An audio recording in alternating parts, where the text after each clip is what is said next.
ഒരിടത്തൊരിടത്ത് ഒരു ഗ്രാമത്തിൽ ഒരു പാവപ്പെട്ട കൃഷിക്കാരൻ താമസിച്ചിരുന്നു. അദ്ദേഹത്തിന് ഒരു മകൾ മാത്രമേ ഉണ്ടായിരുന്നുള്ളൂ. ഭാര്യ മരിച്ചുപോയി. മകളെ വളരെ ഓമനിച്ചാണ് അദ്ദേഹം വളർത്തിയിരുന്നത്. അദ്ദേഹത്തിൻ്റെ ബന്ധുക്കളൊക്കെ എപ്പോഴും അദ്ദേഹത്തിനോട് മറ്റൊരു വിവാഹം കഴിക്കാൻ ആവശ്യപ്പെട്ടുകൊണ്ടിരുന്നു. മകൾ തീരെ ചെറിയ കുഞ്ഞായിരുന്നപ്പോഴേ ഭാര്യ മരിച്ചു പോയതാണ്. അങ്ങനെ ബന്ധുക്കളുടെ നിർബന്ധത്തിനൊക്കെ വഴങ്ങിയിട്ട് അയൽ ഗ്രാമത്തിൽ നിന്ന് ഒരു വിവാഹം കഴിക്കാൻ അദ്ദേഹം തീരുമാനിച്ചു. അയൽ ഗ്രാമത്തിലെ തയ്യൽക്കാരിയായ ഒരു സ്ത്രീ ഉണ്ടായിരുന്നു. അവരുടെയും ഭർത്താവ് മരിച്ചു പോയതാണ്. ഒരു മകളുണ്ട്. അവരെയാണ് ഈ കൃഷിക്കാരൻ വിവാഹം കഴിച്ചത്. വിവാഹം കഴിഞ്ഞതോടെ തയ്യൽക്കാരി ഈ കൃഷിക്കാരൻ്റെ വീട്ടിലേക്ക് വന്ന് താമസിച്ചു. 2 പെൺകുട്ടികൾ ഒരുമിച്ചായി താമസം. അങ്ങനെ അവർ കഴിഞ്ഞു. പക്ഷേ ഈ തയ്യൽക്കാരിയായ അമ്മയ്ക്ക് 2 മക്കളിൽ സ്വന്തം മകളോടായിരുന്നു സ്നേഹം കൂടുതൽ. തൻ്റെ ഭർത്താവിൻ്റെ മകളോട് അവരെപ്പോഴും വിരോധം വെച്ച് പുലർത്തി. അവളെ എപ്പോഴും ജോലി ചെയ്യിപ്പിക്കുകയും ചെറിയ ചെറിയ കാര്യങ്ങൾക്ക് പോലും വഴക്ക് പറയുകയും ശിക്ഷിക്കുകയും ഒക്കെ ചെയ്തു. ആ പെൺകുട്ടി ആരോടും ഒരു പരാതിയും പറഞ്ഞില്ല. കൃഷിക്കാരനാണെങ്കിൽ വീട്ടിലെ സമാധാനമോർത്ത് കാര്യങ്ങളെല്ലാം കണ്ടില്ലെന്ന് നടിച്ചു. മകൾ ഒറ്റയ്ക്കിരിക്കുമ്പോൾ ചെന്ന് ആശ്വസിപ്പിക്കുകയും ഭാര്യയോട് തൻ്റെ മകളോട് കുറച്ചുകൂടെ ദയവ് കാണിക്കാൻ അപേക്ഷിക്കുകയും ഒക്കെ ചെയ്തെങ്കിലും ആ സ്ത്രീ ഒരിക്കലും തൻ്റെ ശീലങ്ങൾ മെച്ചപ്പെടുത്താൻ ശ്രമിച്ചില്ല. അവരെപ്പോഴും തൻ്റെ ഭർത്താവിൻ്റെ മകളായ കുട്ടിയോട് ക്രൂരമായിട്ട് തന്നെ ഇടപെട്ടു. അങ്ങനെ കാലം കഴിഞ്ഞു. 2 പെൺകുട്ടികളും വലുതായി. കൃഷിക്കാരൻ്റെ മകളെ എല്ലാവരും മിടിമിടുക്കി എന്നായിരുന്നു വിളിച്ചിരുന്നത്. അവൾ ഒരു മിടിമിടുക്കി പെൺകുട്ടി തന്നെ ആയിരുന്നു.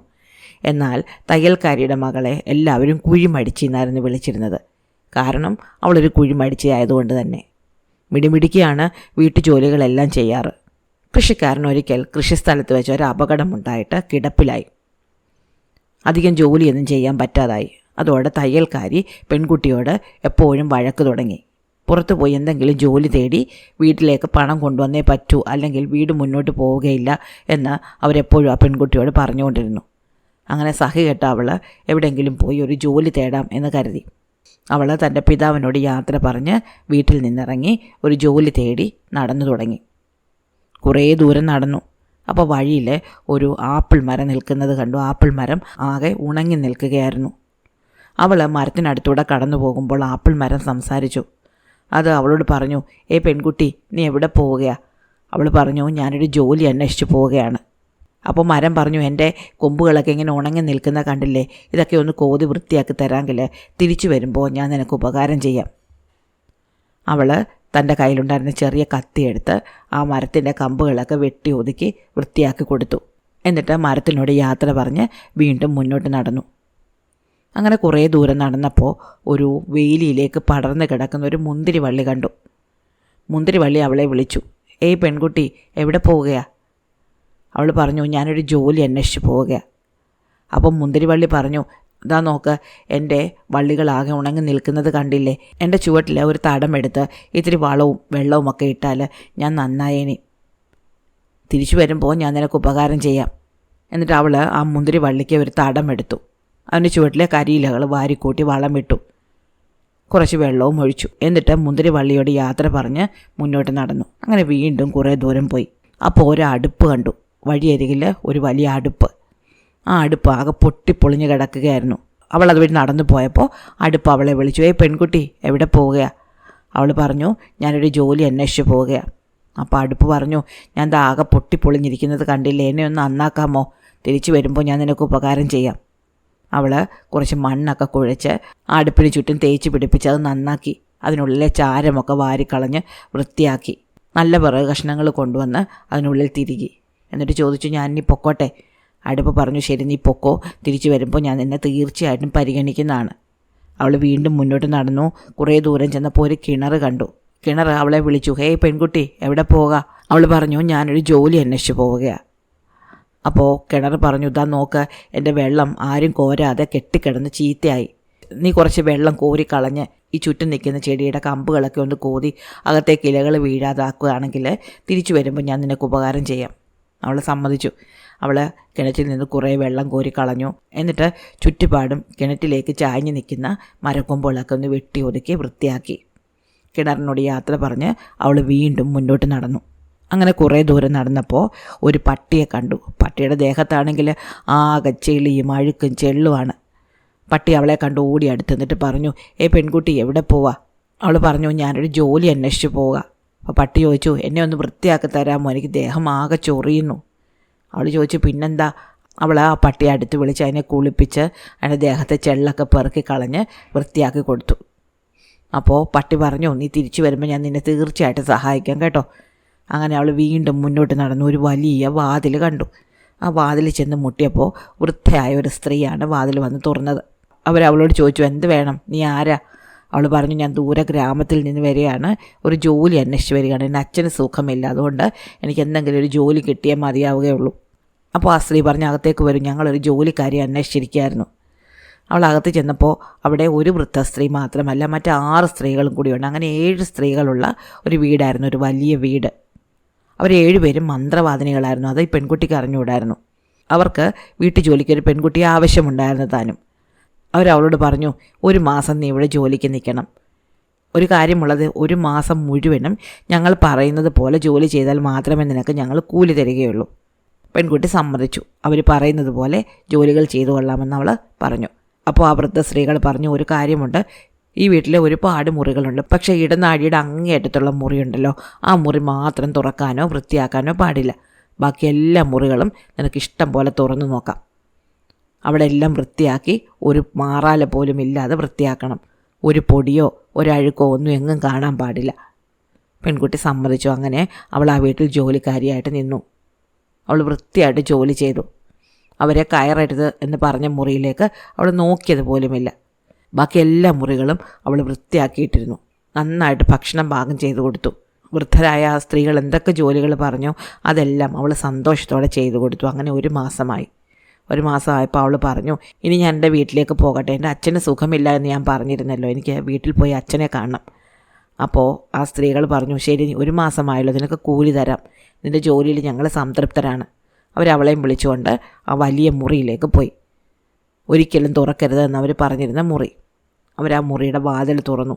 അതിനുള്ളിലേക്ക് നോക്കി അവൾ കണ്ണഞ്ചിപ്പോയി. അതിനുള്ളിൽ നിറയെ സ്വർണ്ണ നാണയങ്ങളും വെള്ളി നാണയങ്ങളും കൂമ്പാരമായിട്ടിട്ടിരിക്കുകയായിരുന്നു. വൃദ്ധരായ സ്ത്രീകൾ അവളോട് പറഞ്ഞു, നിനക്ക് കൂലി ഞങ്ങൾ കയ്യിലല്ല തരുന്നത്, നീ നിലത്ത് കിടന്ന് ഉരുളണം. അങ്ങനെ ഉരുളുമ്പോൾ നിൻ്റെ ദേഹത്ത് എത്ര നാണയങ്ങൾ പറ്റിപ്പിടിക്കുന്നോ അത്രയും നാണയങ്ങൾ നിനക്കെടുക്കാം. പെൺകുട്ടി സമ്മതിച്ചു. അങ്ങനെ അവൾ നിലത്ത് കിടന്നൊന്ന് ഉരുണ്ടു. കുറേ സ്വർണ്ണ നാണയങ്ങളും കുറേ വെള്ളി നാണയങ്ങളും അവളുടെ ദേഹത്ത് ഒട്ടിപ്പിടിച്ചു. അതുമായിട്ട് അവൾ ആ വൃദ്ധരായ സ്ത്രീകളോട് യാത്ര പറഞ്ഞിട്ട് അവിടെ നിന്നിറങ്ങി വീട്ടിലേക്ക് നടന്നു. കുറേ ദൂരം നടന്നു. അപ്പോഴാ വരുന്നു ആ പട്ടി. നേരത്തെ അവൾ വൃത്തിയാക്കി വിട്ട ആ പട്ടി. അത് കുരച്ചുകൊണ്ട് അവളുടെ നേരെ ഓടി വന്നു, വാലാട്ടി സ്നേഹം കാണിച്ചു. അവൾ നോക്കുമ്പോൾ അതിൻ്റെ രോമങ്ങളിലെല്ലാം നിറയെ മുത്തുകൾ തൂങ്ങിക്കിടക്കുന്നു. പട്ടി പറഞ്ഞു, എൻ്റെ ദേഹത്ത് നിന്ന് നിനക്ക് ആവശ്യമുള്ളത്ര മുത്തുകൾ നീ എടുത്തോ. അതുകൊണ്ട് മാലയോ വളയോ കമ്മലോ നിനക്ക് എന്താ ഇഷ്ടമെന്ന് വെച്ചാൽ അതെല്ലാം നീ ഉണ്ടാക്കിയിട്ടോ. അങ്ങനെ അവൾ പട്ടിയുടെ ദേഹത്ത് നിന്ന് കുറേ മുത്തുകൾ ഉതിർത്തെടുത്ത് തൻ്റെ കയ്യിൽ പിടിച്ചു. അതുമായിട്ട് കുറേ ദൂരം മുന്നോട്ട് പോയി. അപ്പോഴാണ് നന്നായിട്ട് ദാഹിച്ചത്. നോക്കുമ്പോൾ നേരത്തെ അവൾ വൃത്തിയാക്കിയ കിണർ അവിടെ ഉണ്ട്. ആ കിണറിൻ്റെ കരയിൽ നല്ല ഭംഗിയുള്ളൊരു പാത്രവും ഉണ്ടായിരുന്നു. അവൾ ആ പാത്രം കൊണ്ട് വെള്ളം കോരി കുടിച്ചു. കിണർ അവളോട് കുശലം ചോദിച്ചു. കുറച്ച് നേരം കിണറുമായിട്ട് സംസാരിച്ചിട്ട് അവൾ ദാഹമൊക്കെ തീർത്ത് ക്ഷീണമൊക്കെ തീർത്ത് അവിടുന്ന് മുന്നോട്ട് നടന്നു. അവൾക്ക് നന്നായിട്ട് വിശക്കുന്നുണ്ടായിരുന്നു. അപ്പോഴാണ് അവൾ നേരത്തെ വൃത്തിയാക്കിയിട്ട് അടുപ്പ് അവിടെ കണ്ടത്. അടുപ്പിനുള്ളിൽ നിന്ന് നല്ല രുചികരമായ ഒരു കേക്ക് പുറത്തേക്ക് വന്നു. അവൾ ആ കേക്ക് എടുത്ത് തിന്നു. വിശപ്പ് മാറി, ക്ഷീണം മാറി. കുറച്ച് നേരം അടുപ്പിനോട് കഥ പറഞ്ഞു. അപ്പോൾ അടുപ്പ് അവളോട് പറഞ്ഞു, നിനക്ക് ആവശ്യമുള്ളത്ര കേക്കുകൾ എടുത്തുകൊണ്ട് പൊയ്ക്കോളൂ, നിനക്ക് അച്ഛനെ കാണുമ്പോൾ എന്തെങ്കിലും കൊടുക്കാമല്ലോ. അവൾ കുറച്ച് കേക്കുകൾ അവിടെ നിന്ന് എടുത്തുകൊണ്ട് വീണ്ടും മുന്നോട്ട് നടന്നു. അങ്ങനെ കുറേ ദൂരം ചെന്നപ്പോൾ നേരത്തെ അവൾ വൃത്തിയാക്കിയിട്ട് മുന്തിരി വള്ളി നിറയെ കായ്കളായിട്ട് നിൽക്കുന്നത് കണ്ടു. അവൾ മുന്തിരി വള്ളിയോട് ചെന്ന് കുശലം പറഞ്ഞു.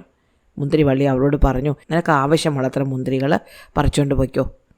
മാത്രമല്ല, താഴെ ഇരിക്കുന്ന പാത്രത്തിൽ നിറയെ വീഞ്ഞുണ്ട്, അതെടുത്ത് കുടിച്ചോ, നിൻ്റെ ക്ഷീണം മാറട്ടെ. അവൾ വീഞ്ഞു കുടിച്ചു. കുറേ മുന്തിരിങ്ങകൾ പറിച്ച് ഒരു പാട്ടത്തിലാക്കി കെട്ടി തൻ്റെ പിതാവിന് വേണ്ടിയിട്ട് സൂക്ഷിച്ചു. വീണ്ടും മുന്നോട്ട് നടന്നു. അങ്ങനെ കുറേ ദൂരം ചെന്നപ്പോൾ പഴയ ആപ്പിൾ മരം കണ്ടു. ആപ്പിൾ മരത്തിൽ നിറയെ കായകളുണ്ടായിരുന്നു.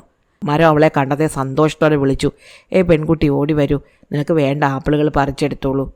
അവൾ കുറേ ആപ്പിളുകളും പറിച്ചെടുത്തു. എന്നിട്ട് തനിക്ക് കിട്ടിയ സാധനങ്ങളെല്ലാം കൂടെ വലിയൊരു ഭാണ്ഡമാക്കി കെട്ടി അങ്ങനെ മുന്നോട്ട് നടന്നു.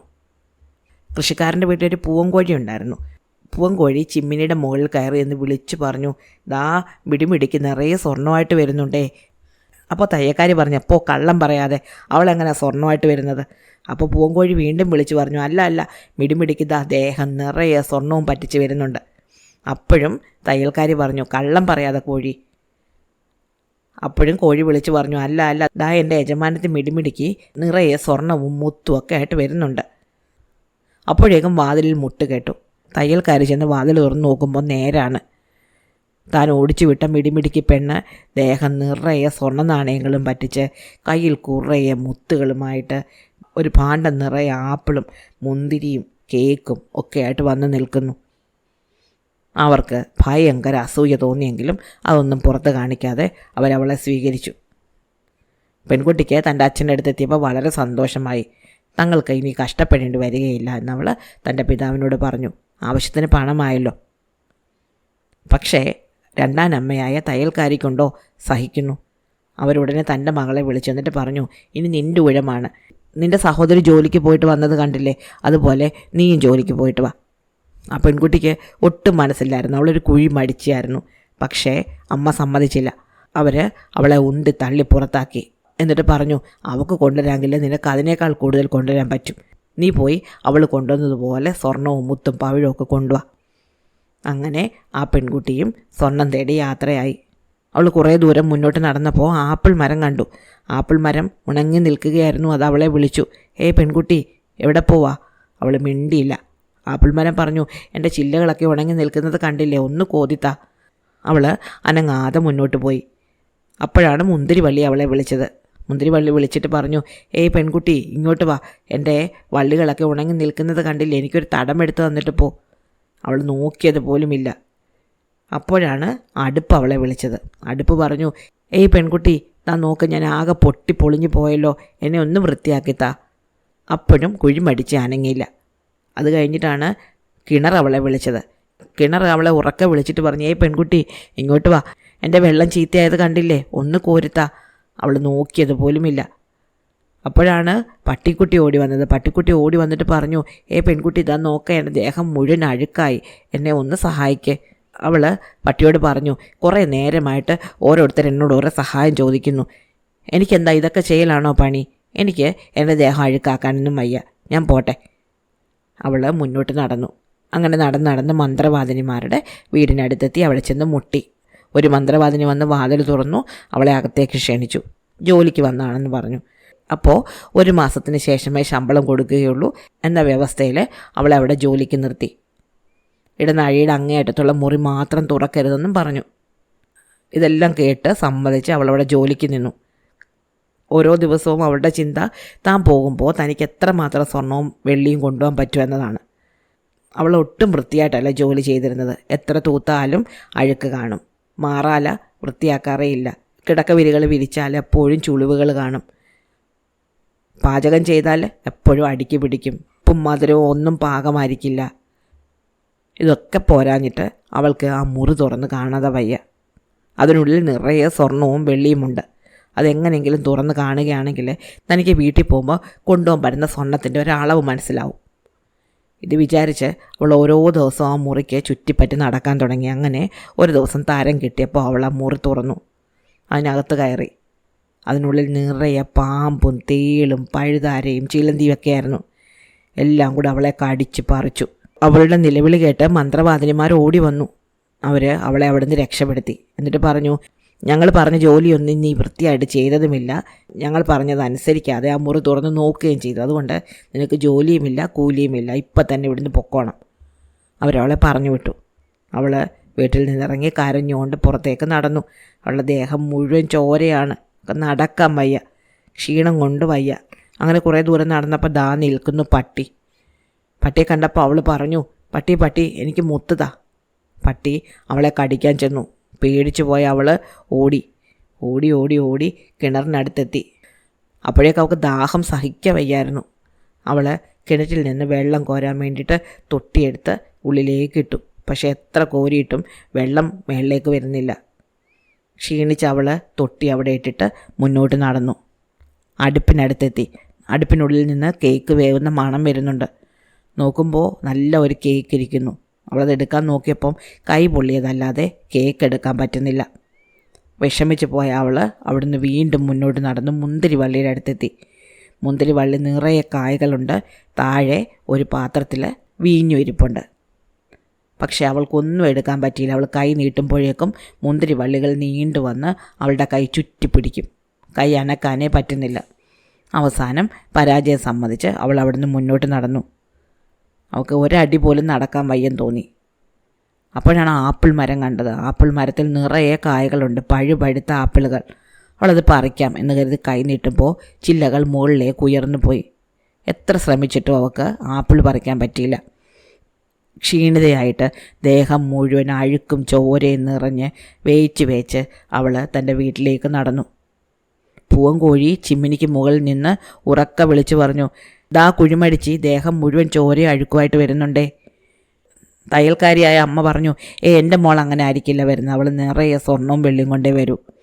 അപ്പോൾ വീണ്ടും കോഴി പറഞ്ഞു, അല്ല കുഴിമടിച്ച് ദാ ദേഹം നിറയെ അഴുക്കും ചോരയുമായിട്ട് വരുന്നു. അപ്പോഴും തയ്യൽക്കാരി പറഞ്ഞു, അതെൻ്റെ മോളായിരിക്കില്ല, അവൾ നിറയെ സ്വർണവും വെള്ളിയും കൊണ്ടേ വരൂ. അപ്പോഴേക്കും വാതിലിൽ മുട്ട് കേട്ടു. അവർ ചെന്ന് വാതിൽ തുറന്ന് നോക്കുമ്പോൾ ദേഹം മുഴുവൻ പരുക്ക് പറ്റി നീര് വെച്ച് അഴുക്ക് പിടിച്ച് തൻ്റെ മകള് കരഞ്ഞുകൊണ്ട് നിൽക്കുന്നു. അപ്പോൾ കൃഷിക്കാരൻ പറഞ്ഞു, ഇപ്പം നിനക്ക് മനസ്സിലായോ എൻ്റെ മകളും നിൻ്റെ മകളും തമ്മിലുള്ള വ്യത്യാസം? തയ്യൽക്കാരിക്ക് ഇതൊട്ടും ഇഷ്ടപ്പെട്ടില്ല. അവരും കൃഷിക്കാരനും കൂടി വലിയ വഴക്കായി. വഴക്കിന് അവസാനം അവർ തൻ്റെ മകളെയും വിളിച്ചുകൊണ്ട് ആ വീട് വിട്ട് എന്നേക്കുമായി ഇറങ്ങിപ്പോയി. കൃഷിക്കാരനും തൻ്റെ വിടുപിടിക്കായ മകളും വളരെ കാലം സുഖമായിട്ട് ജീവിച്ചു. ഇഷ്ടമായോ കഥ? അടുത്ത കഥ അടുത്ത ദിവസം.